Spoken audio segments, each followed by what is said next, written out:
Welcome to another edition of Expanding Mind. I'm your host, Erik Davis, continuing our conversations about the cultures of consciousness. I saw my first Dead show in the summer, July of, I believe, of 1984 at the Ventura County Fairgrounds, which was a wonderful place to see the Dead because it was a rodeo stall, basically, that was taken over by the heads and freaks. Essentially, the cops didn't come onto the parking lot or the various animal stalls and areas that people were camped out over the weekend. And I discovered, tripping around, so to speak, that behind the soundstage, which was in the middle of the rodeo, you couldn't see the stage, which meant that the people who went to this particular spot were the crazy freak dancers. And I was initiated in those early days into a certain current of crazy, trippy, dippy, noodly, bone dancing body movement that has stayed with me throughout my whole life as I've danced to innumerable kinds of musics.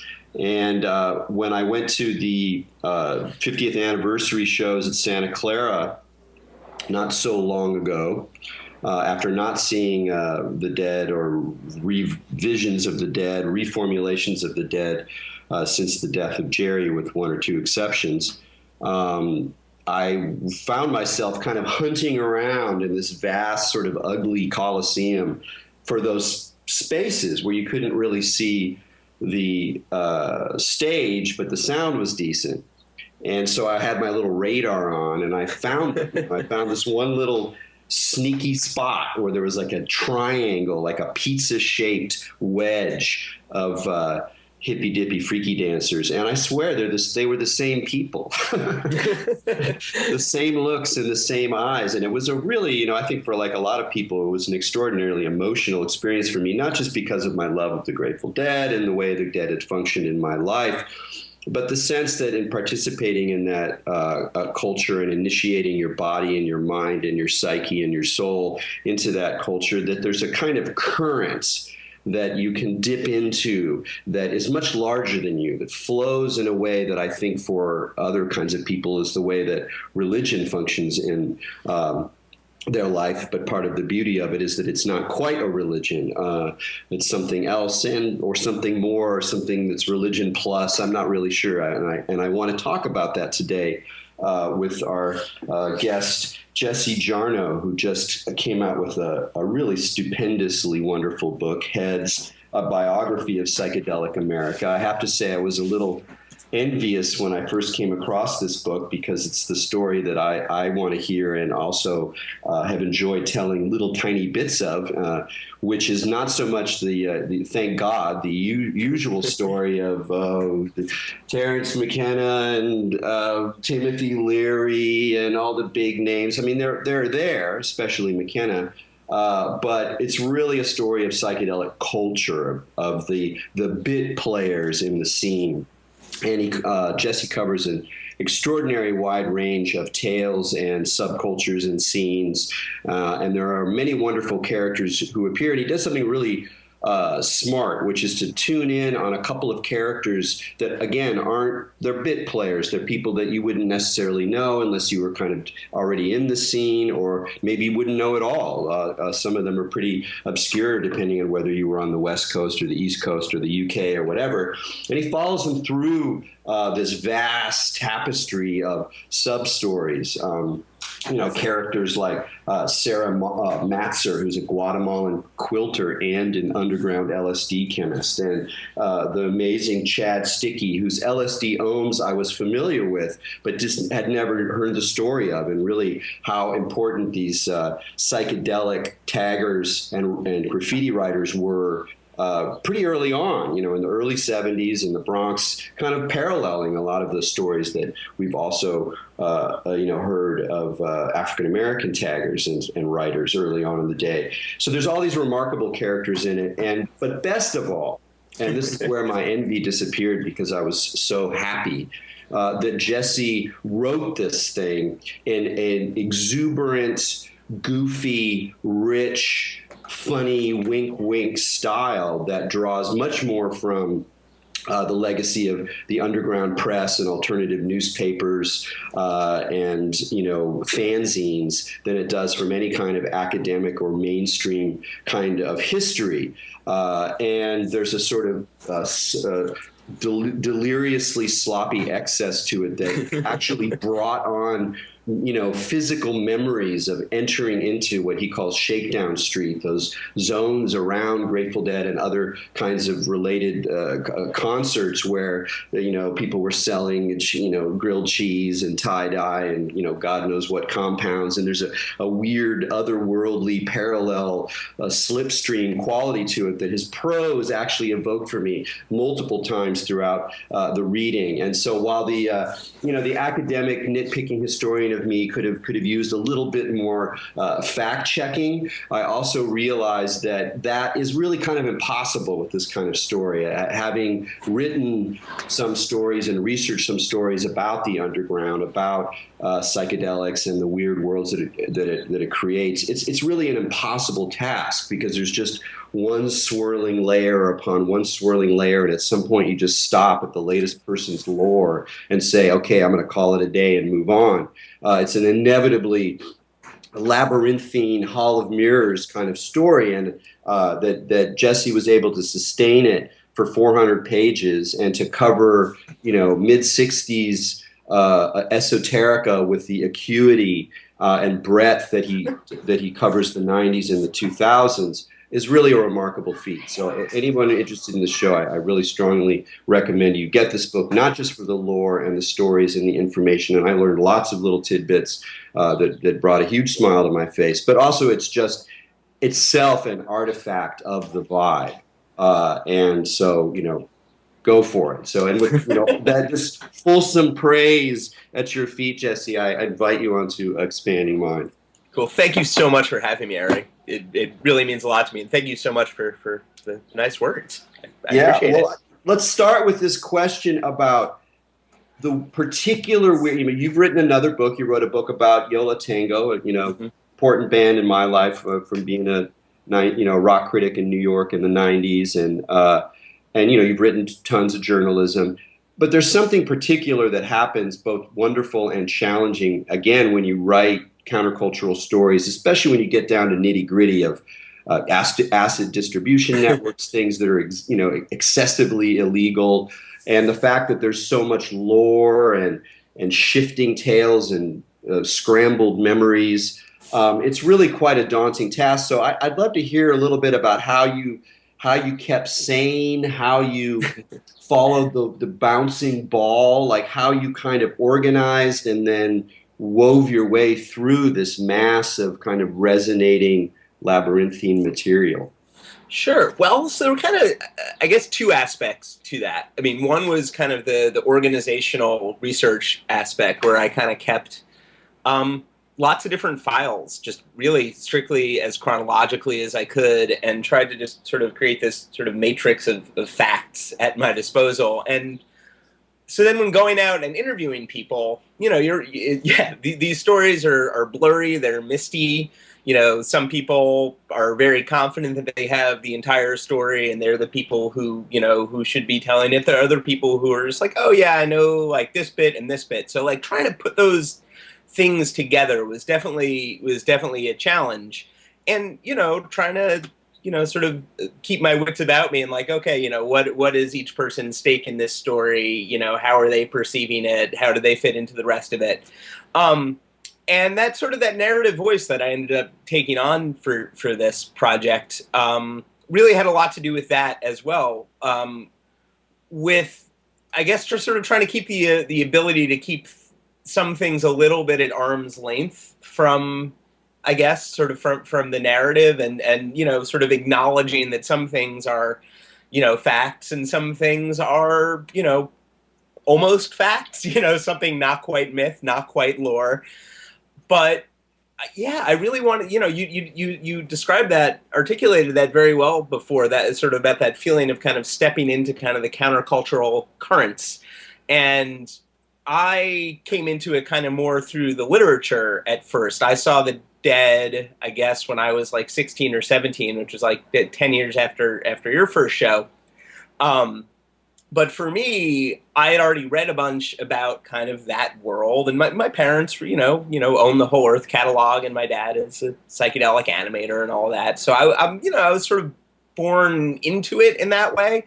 But there was also, in my teen years and going into college, kind of this slow sort of this slow awareness of those countercultural currents, until at one point I realized it's like, oh, that's sort of the world that I'm standing in the middle of.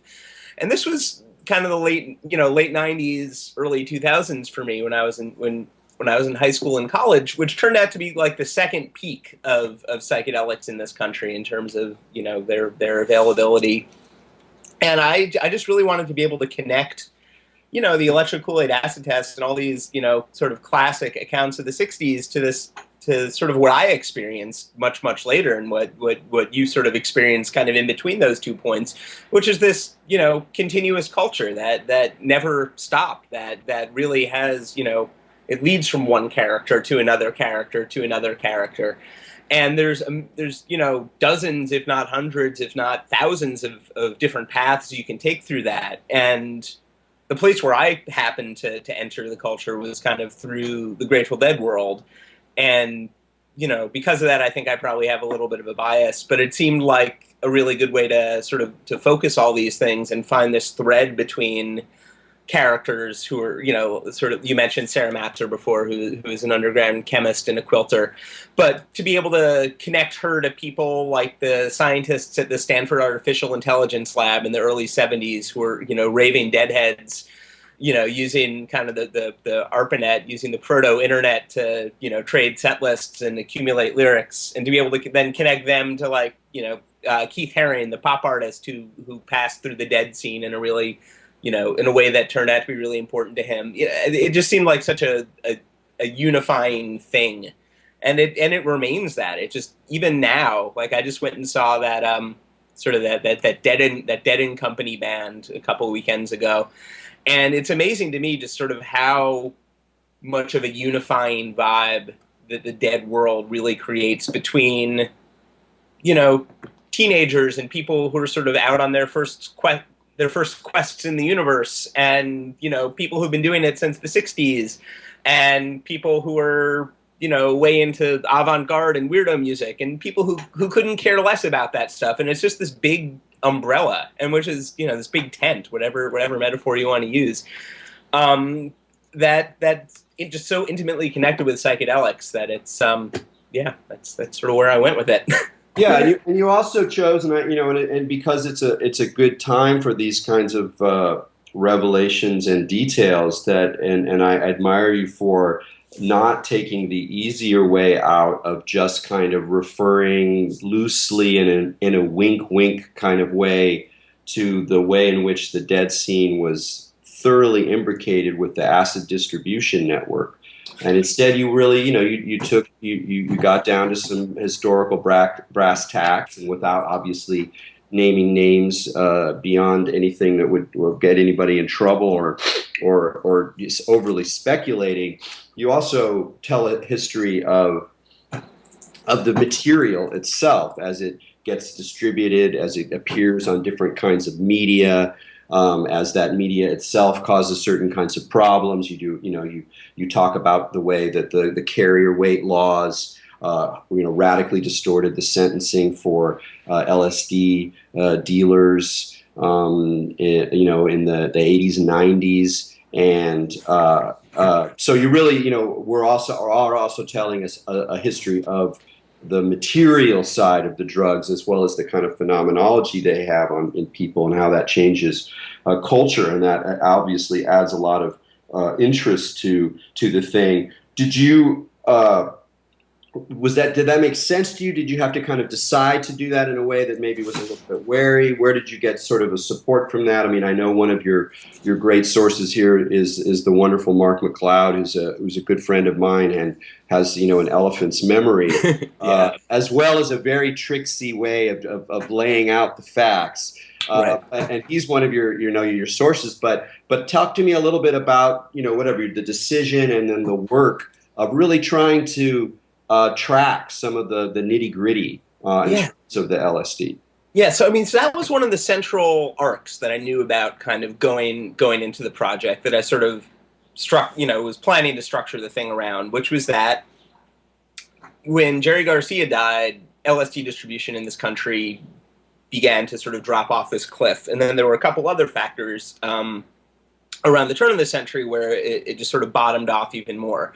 And that seemed like a really natural, like, end point to me, sort of going in. And I kind of wanted to sort of sort out the specifics of that. And yeah, Mark McLeod was such an essential source in terms of storytelling and lore. And Mark has a very sort of, coded, dense way of getting some of these stories across, which then required a lot of sort of further triangulation on my part. Like, okay, is, this person that he refers to by this name, are they the same as this person that got busted at this time, in this city?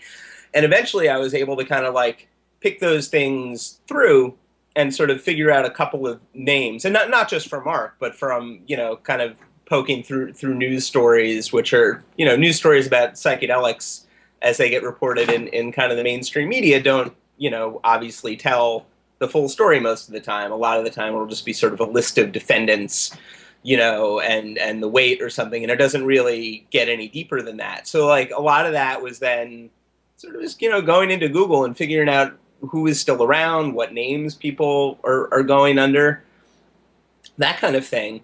And then contacting these people and finding some kind of, relationship with them and conveying to them that this was a story that I think is really important and significant in the grander scheme of American history and global history, and that, what they did was important, and, the stories that they have and the stories that they preserve should be put down in some sense. And, I found a couple of people kind of through that sort of that method that were willing to kind of go on record and talk about this stuff.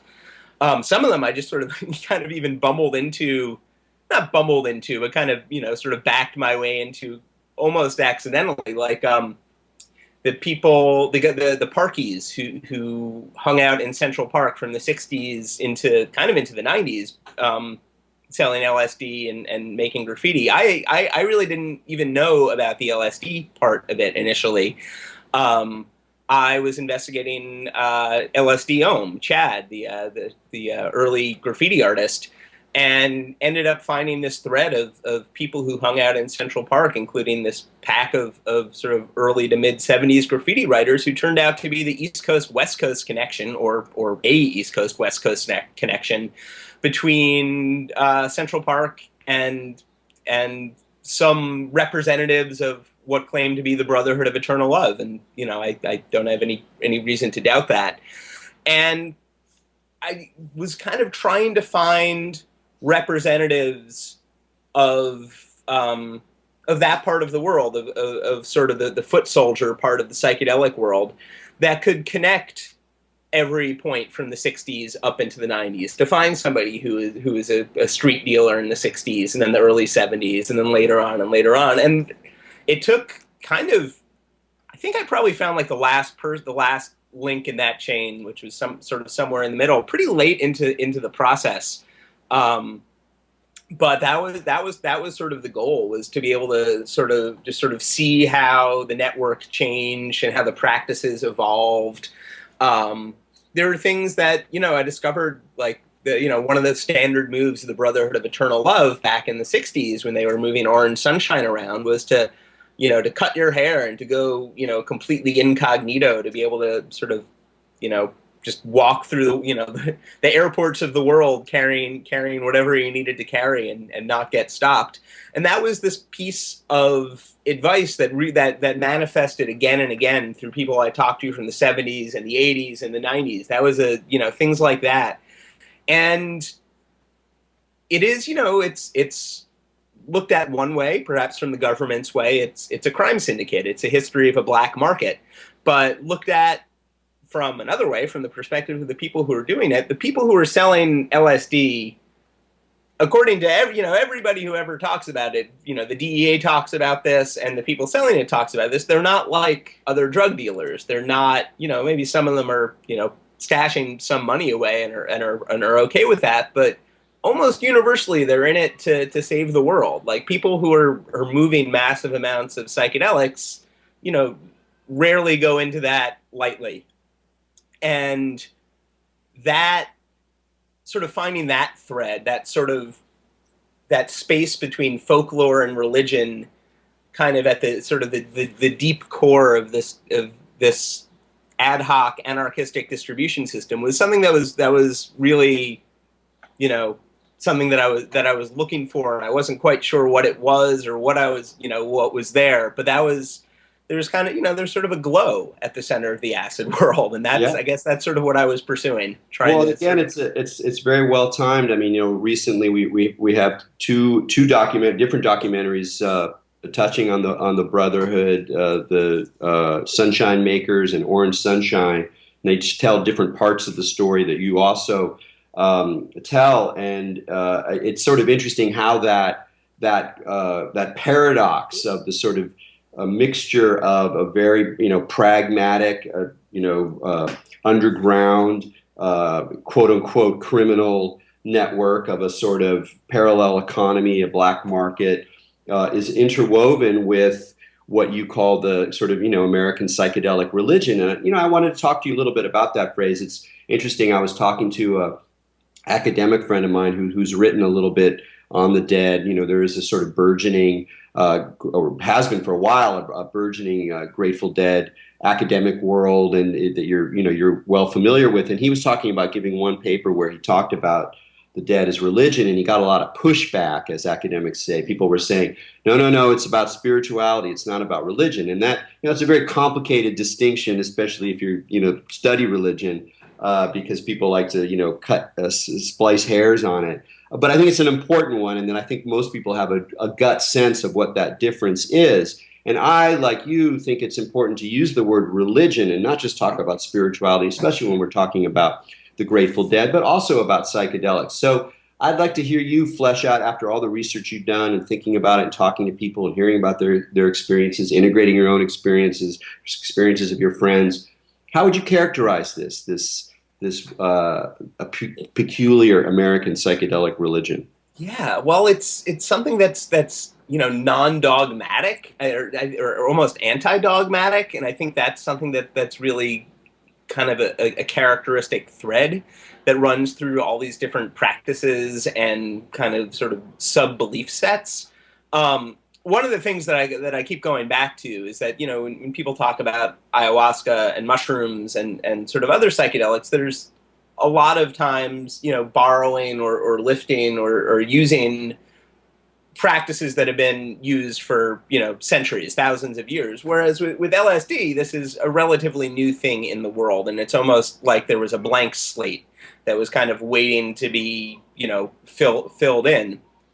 And I do think religion is an appropriate term to describe that, because there are things that are stable about it. There is this sacrament, which is LSD, that creates this thing where there are practices that inevitably sort of unfold from that, where you have literally, the duration of the trip and kind of these sort of like guidelines that develop, things like set and setting and intention and just this sort of vocabulary that seems to very naturally arise out of psychedelics and out of LSD especially, where these concepts are things that come up again and again across people who practice it in all different kinds of ways. That's something that connects, like, Leo Zeff to the Grateful Dead. There's a line in The Secret Chief where somebody is paraphrasing Leo Zeff, and it's if things start to get out of control for you, focus on, always keep, you can put on music and focus on music and let that guide you and center you, which is like this exact mirror of the Grateful Dead lyric, if you get confused, listen to the music play, which is, this, almost universal piece of psychedelic wisdom within the Grateful Dead belief set. Yeah, And I think you did a great job also of emphasizing that aspect about the Dead's lyrics. I mean, at one point you have it explicitly where John Barlow and Robert Hunter, the lyricists, sit down and they start going, wow, man, this is like kind of turning into a cult. And they're like, okay, let's just make sure that when we write our lyrics that we don't put out any dogma. And of course, if you pay attention to their lyrics, the greatest lyrics that they write, there is this a marvelous and sustaining kind of wisdom poetry that is at once, deeply quote unquote spiritual, or speaking to like our fundamental existential conditions and love and death and passing and memory. And at the same time, there's this kind of uh, half playful and half a little dark wink wink that nobody really knows what's going on, that it's a question mark within a question mark, and that nobody can really tell you anything. And I've always incredibly appreciated that sort of existential, if you will, quality of the Grateful Dead religion, or to some degree the psychedelic religion, particularly in contrast to some of the things you see now around ayahuasca, which are, I think, very helpful for some people, but I find as more of a head, somewhat troubling. And you do a great job of that, and also just of weaving the lyrics into your own language in a way that kind of keeps a sort of resonance going with a lot of those insights. Well, but talking about this now, and talking about, since your book is really not so much about psychedelic America particularly as LSD America, and how the rise and fall of LSD in the midst of other compounds have indicated sort of shifts in the culture. Where do you think LSD kind of stands now? Because most of the white coats who are now doing all these experiments on people in compounds, they don't usually look at LSD. They're usually working with psilocybin. They're working with MDMA. They're working even with DMT in the case of Strassman, that there's something short acting, it's easier to manage, it takes less time, et cetera, et cetera. But that also seems to indicate a little bit of shift away from this existential, modern, singular LSD kind of focus that you really pay most attention to tracking. How do you think that's playing out now?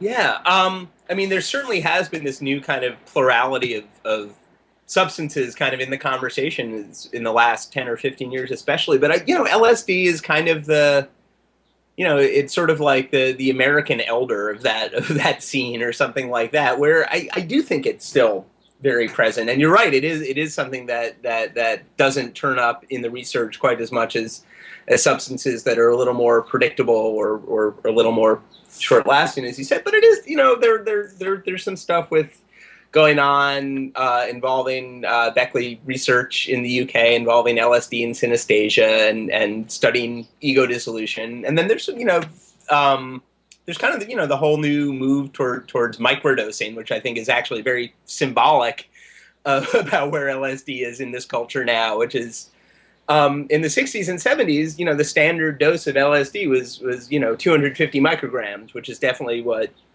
people generally refer to as kind of like a god scene size dose, whereas now there's the trend is towards literally a tiny fraction of that, and sort of exploring what LSD does on the small side, just sort of in the where what it does when the cracks are open, when it's just opening up very slightly for the user. But that said, I still see a lot of just straight up actual LSD use out in the wild. It's still one that, because of that dosage, it's still one that has some kind of efficiency to it. But there's, all kinds of 21st century complications to go along with that, new kinds of fake so-called synthetic LSD that's actually dangerous now, sort of appearing on the market, masquerading as LSD. That's sort of terrifying. But over the last few years, kind of, I have no real definitive way to correlate this, but it really does seem like over the last few years, since that last Grateful Dead, those 50th anniversary shows last summer, there has been this new wave of stuff on the market where LSD does seem as present, at least among heads, as MDMA or other things do. Yeah, that seems to be my impression as well. But I want to pick up on this microdosing thing and ask you, because I think to flesh out what the point you were just making is that the reason microdosing is kind of in the news, or we sort of pick up on it on a deeper level, I think has to do with this kind of issue of integration. One way of talking about that is how people, rather than looking at psychedelics as an entree into a parallel world that's still enchanted, that resists capital, or at least your ordinary day job world, that people are maybe not really operating in that mode anymore, and they actually are looking at these things as avenues towards just heightening their ability to get the job done. So a lot of the people who are microdosing are taking it and going to work, doing work. They're coders, they're whatever, video programmers, whatever they're doing. It's greasing the wheels of this kind of weird moment of hyper-capitalist, neoliberal, post-industrial weirdness that we're all in, where one side is the other, and the largest, creepiest corporation in the world are people who went to Burning Man and clearly must have tripped at some point, and it's very confusing because the old map, like this, the wonderful map that you use as a kind of leitmotif throughout the book, this Humvee's revised map of the world that sort of maps the underground, like in a way it's everywhere and nowhere, and microdosing is a sign of that. And what that leads me to ask the question is something that is, again, something you talk about throughout the book, which is hip economics, and particularly, and this is the question I have for you, and you make this distinction, what is the difference between hip economics and hip capitalism? There's something different there, and I'd love to hear you reflect on that. Yeah, hip economics is kind of this term that turned up around the Grateful Dead circles. Jerry Garcia uses it in that famous book-length interview, Signpost to New Space, and it's used to describe.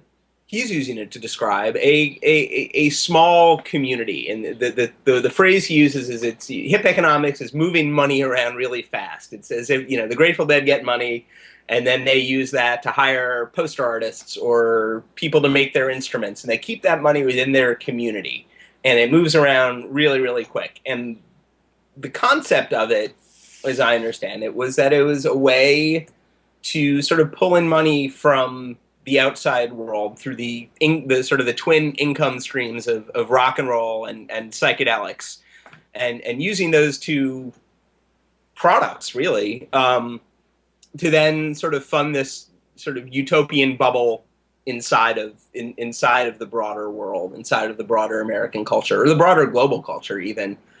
And it's kind of like a black market with higher aspirations. That's sort of I think a phrase that I used in there, where there is this utopia involved. There is this idea that there's this bigger thing that can be created, where you're using the sort of the social networks of the counterculture to generate new ideas and to generate sort of new income and new wisdom and new businesses.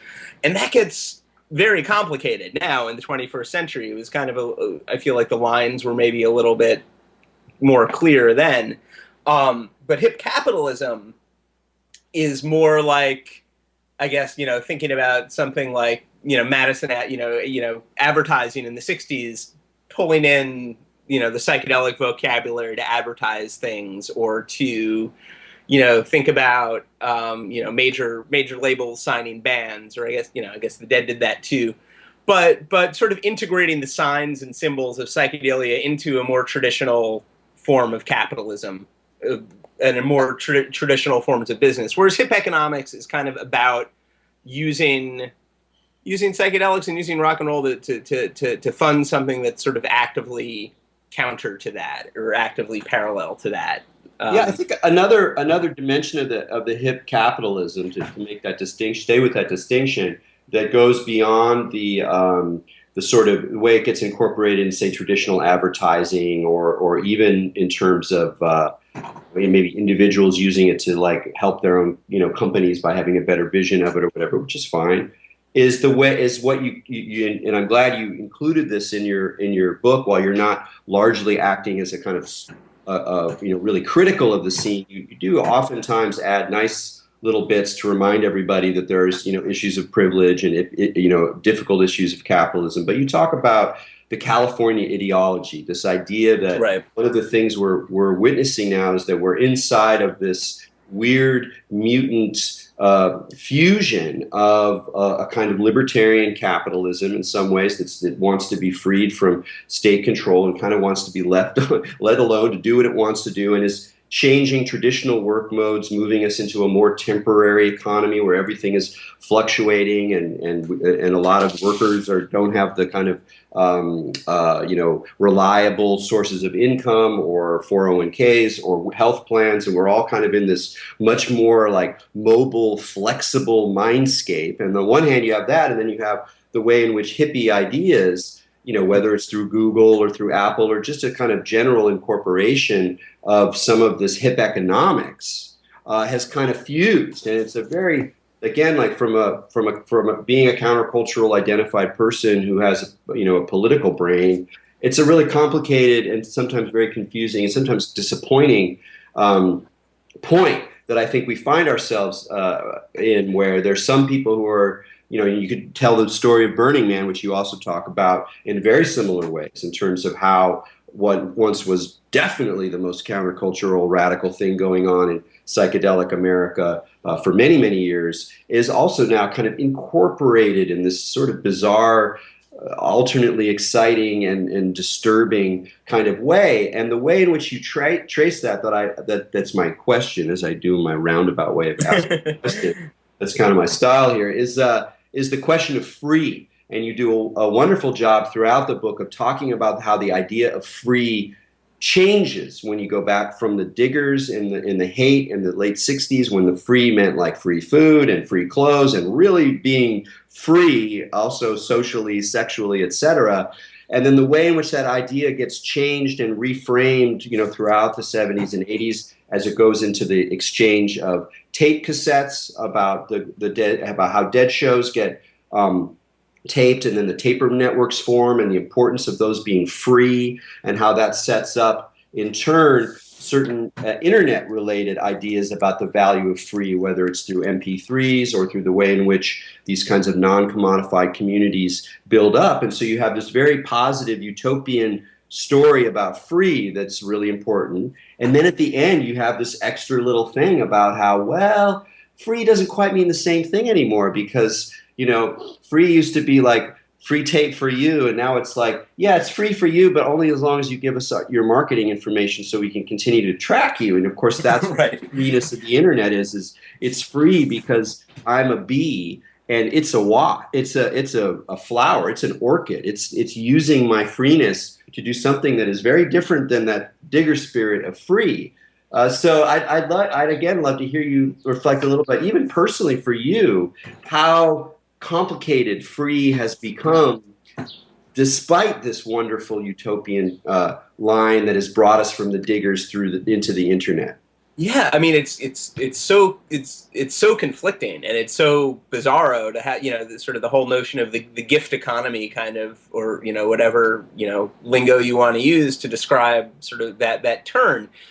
But on the other hand, the thing that I do keep coming back to is that while that sort of public definition of free continues to change, that sort of that digger's message of free, I think actually is really fundamentally the same, which is that they were kind of doing all of these things to sort of illustrate, free is up to the individual. It's not, yes, there are, these objects that you can give away, and yes, you can give away free food, and yes, that can be, this political philosophy. But the whole idea that they were trying to sort of open people up to was that it was about the freedom of individuals to decide, to be what they thought of as free or think of as free. And that part is still, that's still completely universal. It's, you can give all your information to Google, you can give all, you can surrender completely to the dystopia, but you still have that relationship with yourself kind of at the core of it. And I think that's what I kept coming back to personally, just both as, you know, an American citizen and as somebody who, you know, from time to time engages with psychedelics. And it's, you know, it's up to me, and it's up to you, and it's up to whoever. And I think that is sort of, I think that these are all sort of navigation tools. You know, there's no, it is completely, you know, this conflict of free, where where there's all this data and all this information attached, and all these sort of, you know, terms and conditions. Like there, you know, it seems like there, you know, free has an end user license agreement now, that kind of thing. And I feel like psychedelics in that sense are, and the sort of psychedelic spirituality and the psychedelic religion are all kind of sort of tools to investigate that, and to sort of figure out what you do identify with or don't identify with, and what your, you know, what your guiding compass is. Yeah, And, I think that's really wonderfully said. I just want to quote, like in the literally the last paragraph of the book, you write that the idea of privacy becomes a cosmic joke in our contemporary era.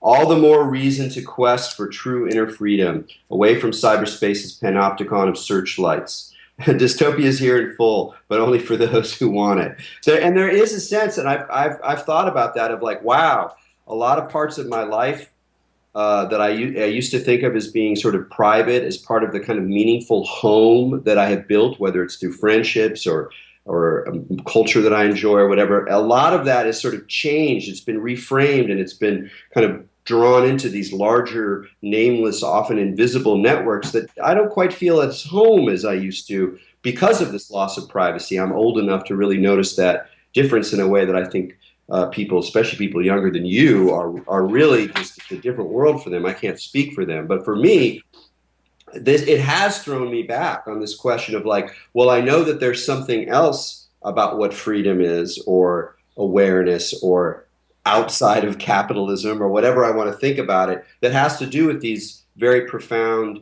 inner experiences that aren't just my inner experiences, like I'm a solitary individual, but resonate with these other experiences of other people. sorry. No problem.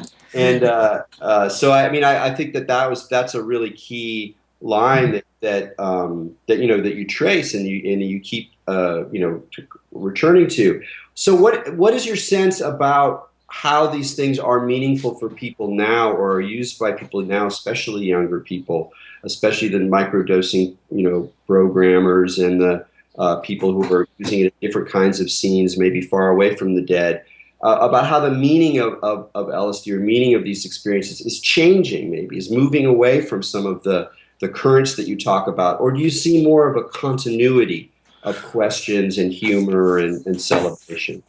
I mean, I do see a continuity between, and you know, but it's so wide, and the breadth of usage is still so wide that I think there can be both of those things. That there can be this continuity between people who are using it to, you know, for spiritual purposes, or the, you know, purposes of sort of spiritual seeking, and people who are using it for fun, and people who are using it for creativity. And I don't think any of those things are sort of mutually exclusive.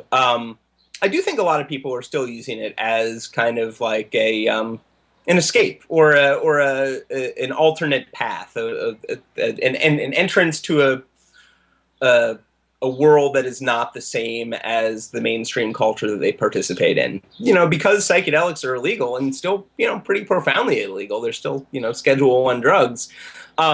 There is that sort of outlaw sense that goes along with their consumption, that I think would be very different if they were made legal. And I think that, you know, that's a question that I think that comes up a lot with me, that I think about a lot in terms of marijuana use, as so many states go green and it becomes sort of this legal, normalized part of the economy.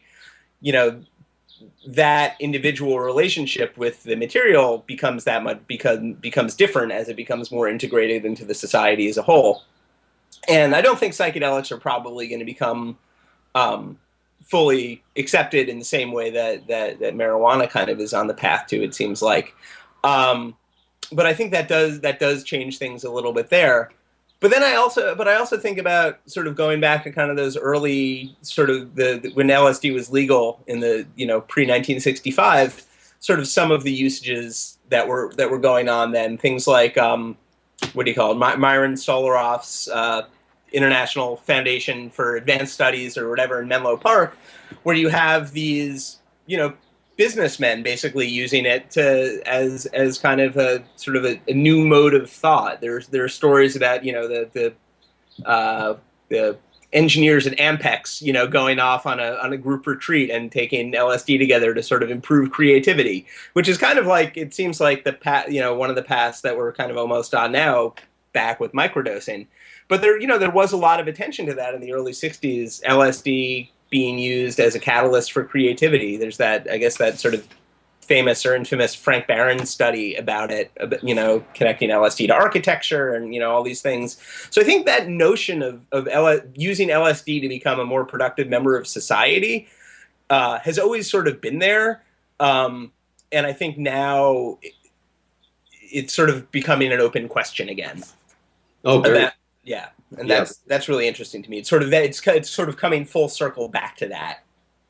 Yeah, it not to mention the sort of larger, more goofy Terence McKenna influenced sort of notion that in some vaguer way that the experience itself, the multiplicity, the cartoon echo chamber, the liquidness of ideas and memory and perception, the sort of resonating multidimensional cosmic echo chamber of the thing somehow prepares one for the overwhelming bizarreness of being in a digital society where the distinctions between geography and information are breaking down, where you can't go by geography anymore, even if it's the fantastic geography of the Humbede's map. Where it's something else is happening that is, very difficult to just handle existentially, culturally in some ways, and that there's some sort of resonance there. And even McLuhan talked about this in the 60s, that LSD was sort of a way of navigating or responding to the emerging electromagnetic universe that he saw back then, that was so much simpler than our world. Today we have about 10 minutes left here, and I wanted to ask you one other question that's something that I think about a lot. I read Steve Silberman is a guy who's been on the show. He's a friend of mine, a wonderful chronicler of the dead, and he appears in your book a lot. And he wrote a review of your book, and the one quibble he had was that there's so little about Black America, and it's a very complicated question, and I'm not asking you or accusing you of not having done your homework, because it's a tough question. I've looked at it myself, and there's a lot of issues that it raises, a lot of complicated issues about the resistance, the legitimate resistance that a lot of African Americans had towards psychedelics in the 60s and 70s, and at the same time there is these interesting currents. That's not really the question I want to ask you, because it's a complicated one. The question I do want to ask you, though, is the flip side, which is one thing that I keep coming back to, is that this is white culture in many ways, not in a way of saying we're claiming it or saying that people who are Asian or Hispanic or Black or whatever don't have as much a right to be a deadhead. It's not at all what I mean. But when I think about whiteness as a white person, and I see all the horrible ways that reactionaries are trying to shore up the idea of whiteness and defend white culture, the Trump and all that stuff. And, it makes me sick. I don't want to have anything to do with that kind of racialism at all. And yet there's this weird question. Well, what does it mean to be white? What does it mean to have white culture? Can we ask those questions? And it's a dangerous question in some ways. But when I ask it to myself, my first answer is yeah, it's hippie culture, man. That's where I'm okay, being this is kind of a white culture with all the qualifications. And I'm okay with that. I'm okay feeling that's you can have your cowboy rodeo thing, or you can have your old school Nordic, Aryan, whatever. I'm not into that at all, but this one I'm okay with. And I'm curious whether that also was something that you were thinking about, looking at just how much appeal psychedelics have, particularly for white people, also for men in a lot of ways, but that's another question. There's tons of women in the scene. It's not even close, but when you look at the demographics, it skews, young white male. But but really thinking more about whiteness and what it means to be a white person in America, and how psychedelics have kind of offered some kind of space of doing something different than the creepy shit that these so many conservatives are foisting on us. Yeah, I mean, I think a lot of that has to do with sort of the moment and places where psychedelics first appeared in this culture. And I think, you know, there is that part of white American culture that is to feel conflicted about being, you know, a colonial settler on a continent that had, thousands of years of culture there before it. And, you know, there is a lot of conflict in, you know, being a white person in a society where slavery used to be legal.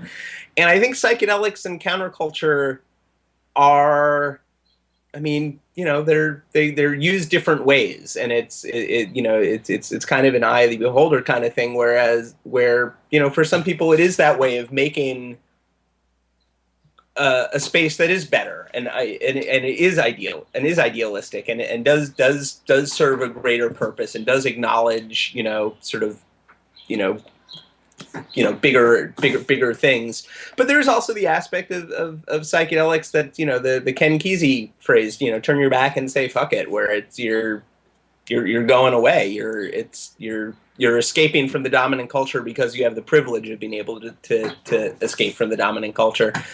And you know, I mean, I don't. It is something I think about. It is something that I'm conflicted about, and it's not anything I have any real answers to. Other than that, I do feel like sort of the head scene or the hippie scene or the counterculture is basically, you know, a benevolent force in the universe that has done a lot of good, and does, you know, produces things that are not conflicted. That produces things that are, you know, that connects humans to other humans. I think a lot of it does have to do with the fact that psychedelics made it into American culture in the 60s through, you know, really through university and, you know, college and college culture. And that was sort of the initial way that it spread. And I think that's sort of one of the reasons why it's so ingrained in that part of the world.